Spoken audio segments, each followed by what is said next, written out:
హైదరాబాద్ సృష్టి tube centre నిర్వాకంలో సంచలన విషయాలు బయటకొస్తున్నాయి. పిల్లలు పుట్టడం లేదని సృష్టి ట్యూబ్ సెంటర్ ని ఆశ్రయించింది ఓ జంట.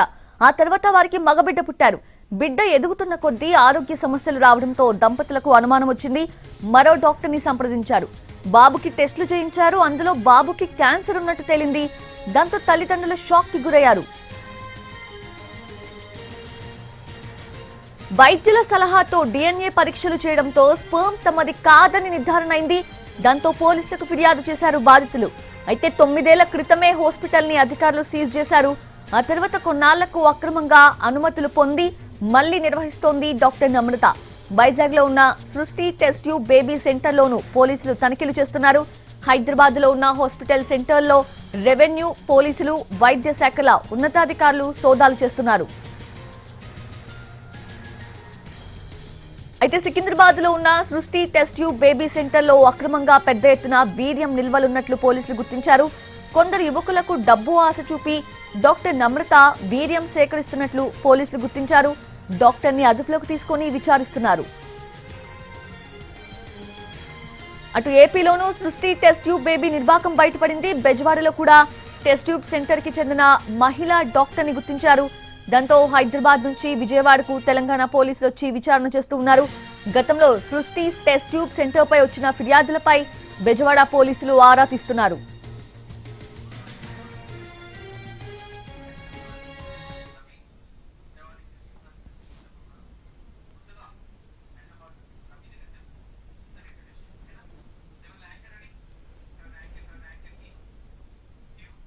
వీటది హైదరాబాద్ సృష్టి ట్యూబ్ సెంటర్ నిర్వాకంలో సంచలన విషయాలు బయటకొస్తూ ఉన్నాయి. పిల్లలు పుట్టడం లేదని ఆ టెస్ట్ ట్యూబ్ సెంటర్ ని ఆశ్రయించిందో జంట. తర్వాత వారికి మగబిడ్డ పుట్టారు. బిడ్డ ఎదుగుతున్న కొద్దీ కూడా ఆరోగ్య సమస్యలు రావడంతో దంపతులకు అనుమానం వచ్చింది. సో దాంతో బట్టబయలైంది. ఆ సెంటర్ యొక్క ఆగడాలు బయటపడ్డాయి. సో లేటెస్ట్ అప్డేట్స్ అందించేందుకు విజయవాడ నుంచి మా ప్రతినిధి శ్రీకాంత్, అలాగే హైదరాబాద్ నుంచి మా ప్రతినిధి రవి లైవ్స్ సిద్ధంగా ఉన్నారు. సో ఫస్ట్ రవి, అక్కడ సిచ్యువేషన్ ఎలా ఉంది? ఆ టెస్ట్ ట్యూబ్ సెంటర్ ముందు ఆ సిచ్యువేషన్ అంతా ఎలా ఉంది?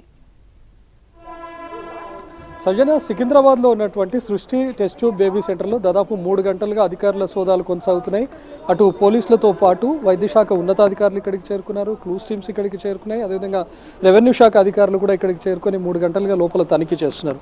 ముందుగా గోపాలపురం పోలీస్ స్టేషన్లో ఒక కేసు నమోదైంది. 2 దంపతులు గోపాలపురం పోలీసులకు ఫిర్యాదు చేశారు. తమకు టెస్ట్ ట్యూబ్ బేబీ కావాలని చెప్పి వెళ్ళినటువంటి టైంలో తన భర్త వీర్యం కాకుండా వేరొకరి వీర్యంతో తమకు బిడ్డను ఇచ్చారు టెస్ట్ ట్యూబ్ బేబీ సెంటర్లో అని చెప్పి కేసు నమోదైంది. ఈ కేసుతో దర్యాప్తు చేసినటువంటి పోలీసులకు సంచలన విషయం వెలుగులోకి వచ్చింది. వాళ్ళు అనుమానించినటువంటి విధంగానే డిఎన్ఏ పరీక్షలో తేలింది. అటు భార్యది కాకుండా భర్తది కాకుండా ఉంది. వేరొకరి వీర్యాన్ని ఆమెకు ఇంజెక్ట్ చేసినట్లుగా గుర్తించారు. దీంతో టెస్ట్ ట్యూబ్ బేబీ సెంటర్లో తనిఖీ చేసినటువంటి పోలీసులు అక్కడ పెద్ద ఎత్తున వీర్యం నిల్వలను గుర్తించారు. చాలామంది దంపతులు ఇక్కడికి వచ్చి ట్రీట్మెంట్ చేసుకున్నట్లుగా కూడా గుర్తించారు. 9 ఏళ్ల క్రితమే ఎన్టీవీ ఈ టెస్ట్ ట్యూబ్ బేబీ సెంటర్ పైన స్పై ఆపరేషన్ నిర్వహించింది. అప్పుడు కూడా ఇలాంటి అక్రమాలకు పాల్పడినటువంటి విషయాన్ని కూడా ఎన్టీవీ వెలుగులోకి తీసుకొచ్చింది. అప్పుడు ఈ టెస్ట్ ట్యూబ్ బేబీ సెంటర్ను అధికారులు సీజ్ చేశారు. కూకట్పల్లిలో ఉన్నటువంటి ఈ టెస్ట్ ట్యూబ్ బేబీ సెంటర్ను 9 ఏళ్ల తర్వాత ఇప్పుడు మకాం మార్చి సికింద్రాబాద్లో పెట్టారు. సృష్టి టెస్ట్ ట్యూబ్ బేబీ సెంటర్ పేరుతో ఇక్కడ నిర్వహిస్తున్నారు. డాక్టర్ నమ్రతకు కూడా పూర్తి స్థాయిలో అనుమతులు లేనట్లుగా ఇప్పటికే పోలీసులు కూడా గుర్తించారు. తను విజయవాడలో ఉంటుంది. ఇక్కడ హైదరాబాద్తో పాటు విజయవాడ, వైజాగ్ ఈ 3 కేంద్రాల్లో కూడా తనకు సపరేట్గా సెంటర్స్ ఉన్నాయి. అక్కడ విజిట్ చేస్తుంటుంది. అక్కడే ఎక్కువగా ఉంటుందని చెప్తున్నారు.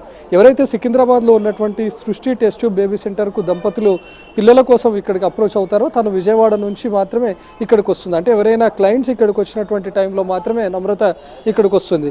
ఎంటైర్ మకాం మొత్తం విజయవాడ, వైజాగ్లోనే పెట్టింది. సో తనను ఎప్పుడైతే టాస్క్ ఫోర్స్ పోలీసులు ఇక్కడ పెద్ద ఎత్తున అక్రమాలకు పాల్పడుతున్నట్లుగా గుర్తించారో తనను విజయవాడ నుంచి టాస్క్ ఫోర్స్ పోలీసులు కొద్దిసేపటి క్రితమే ఇక్కడికి తీసుకొని వచ్చారు.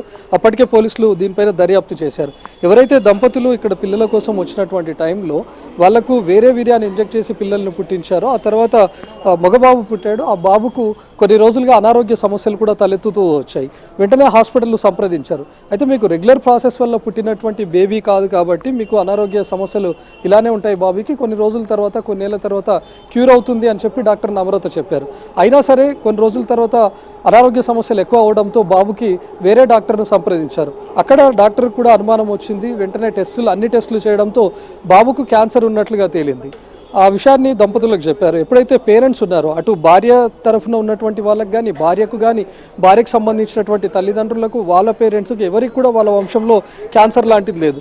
ఈవెన్ భర్తకు కూడా వాళ్ళ సైడ్ వాళ్ళకి ఎవరికి క్యాన్సర్ లేదు. అంటే రెండు వైపులా లేనటువంటి క్యాన్సర్ ఏ విధంగా ఉంటుందని కూడా అనుమానించారు. వెంటనే డాక్టర్ని అడిగితే ఒకసారి మీకు అనుమానం ఉంటే DNA టెస్ట్ చేయించుకోండి అని చెప్పి కూడా డాక్టర్ అడ్వైజ్ చేశాడు. వాళ్ళు ఇచ్చినటువంటి అడ్వైజ్ మేరకు DNA టెస్ట్ చేసుకోవడంతో DNA వేరే వాళ్ళదిగా తేలింది. దాంతో గోపాలపురం పోలీసులను అప్రోచ్ అయ్యారు.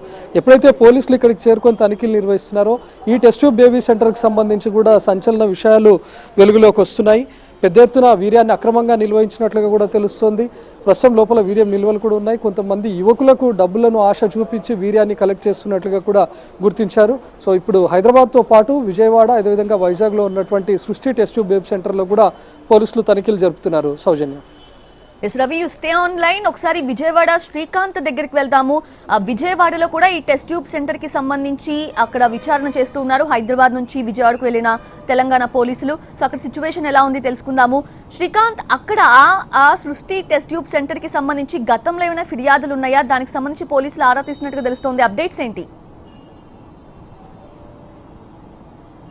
అంటే ప్రధానంగా కూడా ఈ సృష్టి టెస్ట్ ట్యూబ్ సెంటర్కి సంబంధించి ఎవరైతే డాక్టర్ నమ్రత ఉన్నారో ఆమెకు సంబంధించి గతంలో కూడా కొన్ని ఆరోపణలు వచ్చాయి. విశాఖలో ఈమెకు సంబంధించి చీటింగ్ పాల్పడ్డారని కూడా కేసు నమోదు కావడం, ఆమెను అరెస్ట్ చేయడం కూడా జరిగింది. అదే సమయంలో 2020లో ఈ అంశానికి సంబంధించి రాష్ట్ర వ్యాప్తంగా ఆమె మీద ఉన్న కేసులు గాని, ఆమె ఆసుపత్రిలో జరుగుతున్న వ్యవహారాల మీద పూర్తి స్థాయిలో పోలీసులు విచారణ కూడా జరిపారు. అదే సమయంలో విజయవాడ సృష్టి సెంటర్ ప్రధాన బ్రాంచ్ గా పెట్టుకుని వేర్వేరు ప్రాంతాల్లో అంటే హైదరాబాద్ లో, విశాఖపట్నం, అదేవిధంగా బెంగళూరు, భువనేశ్వర్లో కూడా వీళ్ళ బ్రాంచ్లు కూడా నిర్వహిస్తున్నట్టుగా కూడా పోలీసులు విచారణలో గుర్తించారు. 2020లో వెలుగు చూసిన విశాఖలో కేసుకు సంబంధించి విచారణ చేపట్టిన సమయంలోనే ఈ సృష్టి టెస్ట్ ట్యూబ్ సెంటర్ కి సంబంధించిన అనుమతి ఏదైతే ఉందో దాన్ని 2018లోనే తెలంగాణ మెడికల్ కౌన్సిల్ రద్దు చేసిందని కూడా పోలీసులు అప్పుడు విచారణలో కూడా గుర్తించారు. ఆ తర్వాత ఆమె డాక్టర్ కరుణ పేరుతో లైసెన్స్ తీసుకుని ఆ లైసెన్స్ తోనే టెస్ట్ ట్యూబ్ బేబీ సెంటర్ ను కూడా నిర్వహిస్తున్నట్టుగా కూడా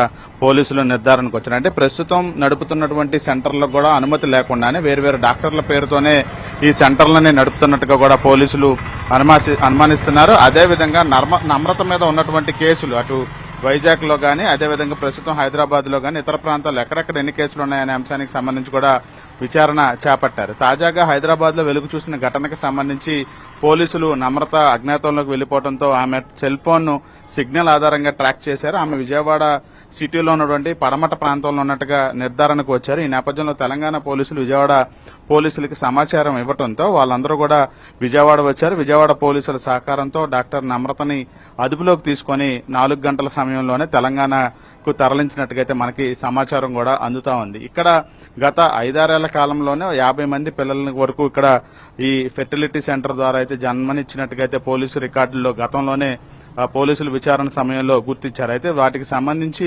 అనుమతులు ఉన్నాయా, లేకపోతే నిబంధనలకు విరుద్ధంగానే ఈ వ్యవహారం అంతా నడుస్తుందా అనే దానికి సంబంధించి పూర్తి స్థాయిలో డిఎంహెచ్ఓ పర్యవేక్షణ అనేది ఎక్కడా లేదనేది అయితే మనకి స్పష్టంగా తెలుస్తా ఉంది. ఈ నేపథ్యంలోనే ప్రస్తుతం నమ్రత వ్యవహారం హైదరాబాద్ లో వెలుగులోకి రావడం, ఆమెని అదుపులోకి తీసుకోవడానికి తెలంగాణ పోలీసులు వచ్చి విజయవాడ నుంచి ప్రస్తుతం హైదరాబాద్ అయితే తరలించారు. పూర్తి స్థాయిలో ఆమె మీద వచ్చినటువంటి గతంలో ఉన్న ఫిర్యాదులు, ప్రస్తుతం నడుస్తున్న హాస్పిటల్ కి సంబంధించిన వ్యవహారం మీద కూడా అయితే పోలీసులు, అదేవిధంగా హెల్త్ డిపార్ట్మెంట్ అధికారులు అయితే అంతర్గత విచారణ అయితే